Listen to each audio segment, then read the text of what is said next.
नमस्कार. मी प्रल्हाद दातार. तुम्ही ऐकता माझं मत. मंडळी, काल जरांगे पाटलांची मुलाखत एका TV चॅनलवाला घेत असताना मी बघितलं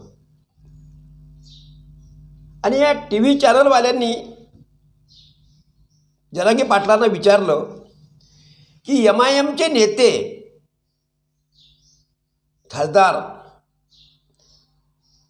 इम्तियाज जलील यांचं असं म्हणणं आहे की मनोज जरांगे पाटलांचं गेल्या 6 महिन्यामध्ये राज्यभर नाव गाजलं आणि देश पातळीवर सुद्धा मनोज जरांगे हे महाराष्ट्रामध्ये मराठ्यांचं असं एक नेतृत्व आहे की ज्यांनी महाराष्ट्र सरकारला जेरीस आणलं आहे.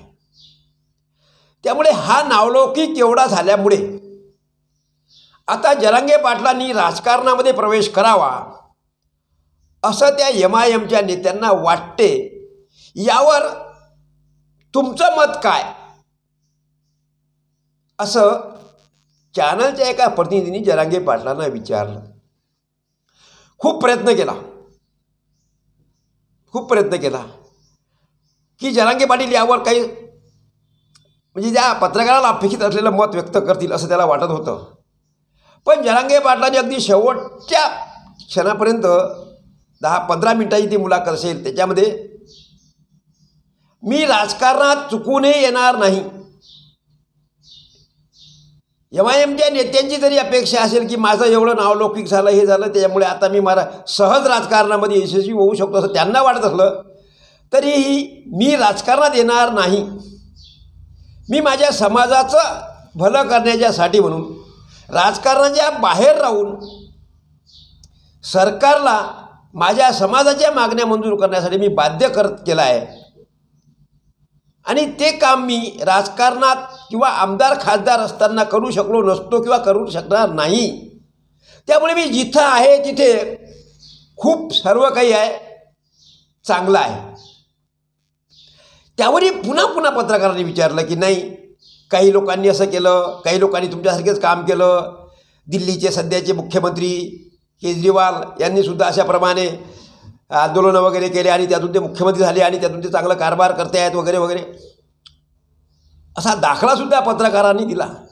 पण तरीही जरांगे पाटलांचं थोडंसंही विचलित मन त्या बाबतीत झालेलं नाही. शेवटी तर त्यांनी म्हणून टाकलं मग नंतर त्या पत्रकाराला की या सर्वापेक्षा मी हिमालयात जाणे पसंत करणार आहे, पण राजकारणात जाणार नाही. मंडळी, सामान्यपणे एवढा मोठा नावलौकिक, एवढी मोठी लोकप्रियता आणि एवढा मोठा राजकीय दबाव निर्माण करणारी कुठलीही व्यक्ती राजकारणात यावी आणि त्यांनी त्याच्या समाजाचं त्यानिमित्तानं भलं करून घ्यावं असं समाजालाही वाटते आणि सामान्य माझ्यासारख्या पत्रकारांनी वाटते आणि कुणालाही वाटते. कारण अलीकडे 5 वर्षात, 4 वर्षात, 2 वर्षात, 1 वर्षात नावलौकिक झालेले लोक लगेच विधानसभेची लोकसभेची तयारी करतात आणि निवडूनही येतात आणि मग 10 पिढ्यांचं भलं करण्याचं काम ते करतात. अर्थात ते स्वतःचं करतात, समाजाचं वगैरे भान त्यांना राहत नाही. समाजाचा प्रतिनिधी म्हणून उभा राहतो तेव्हा तो समाजाचा असतो, निवडून आल्यानंतर त्या समाजाला कधीचा तो मागं टाकून पुढे निघून गेलेला असतो. मग असं होत असताना जरांगे पाटलासारख्या एका सर्वसाधारण, अतिसर्वसाधारण कुटुंबातील ही व्यक्ती राजकारणात जर आज रोजी जर प्रवेश करतो म्हटलं तर सध्याचं सरकार असेल, विरोधी पक्ष असेल किंवा ज्या कोणत्या विरोधी पक्षाच्या शाखा असतील, गटतट असतील, हे कोणीही जरांगे पाटलांना आपल्याकडे घ्यायला क्षणाचाही विलंब लावत नाहीत. आणि राहिली गोष्ट त्यांच्या उमेदवारीचा खर्च, त्यांची उमेदवारी, त्यांचा मतदारसंघ, हाही ते सहज करू शकतात, सहज. आणि जरांगे पाटील ज्या एखाद्या पक्षात जर आले किंवा त्या पक्षाचे उमेदवार ते जर झाले तर सध्याची जी परिस्थिती आहे त्या परिस्थितीनुसार 20-25 आमदार हे जरांगे पाटील ज्या पक्षाचे उमेदवार असतील त्या पक्षाचे निवडू शकतात, अशी इमेज या मनोज जरांगे नावाच्या व्यक्तीने महाराष्ट्रामध्ये कमावून ठेवलेली आहे. त्यामुळे साहजिक आहे MIMच्या त्या नेत्यांना तसं म्हणणं आणि त्यावर पत्रकारांनी विचारणं हे साहजिक आहे. पण राजकारणापासून कायम दूर राहण्याचा त्यांचा जो मानस आहे, किंवा त्यापेक्षा सातपुड्यात जाईल किंवा पहाडात जाईल, हिमालयात जाईल, असं जेव्हा मनोज जरांगे बोलतात, यावरून हे सुद्धा लक्षात घेतलं पाहिजे की राजकारणात खरंच आपण भलं करू शकत नाही.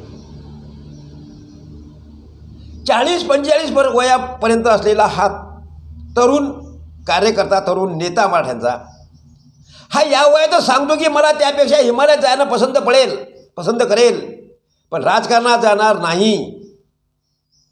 कारण जे कोणी नेते त्यांचे राजकारणात जाऊन गेले, मोठे झाले, त्यांनी त्यांच्या समाजाला त्यांच्या म्हणण्याप्रमाणे 70-75 वर्ष गारद करून टाकलं. गारद आरक्षण दिलंच नाही. 55-56 काही मोर्चे मेळावे झाले, मोर्चे निघले, याच्यातून त्यांना सामोरेसुद्धा आले नाहीत.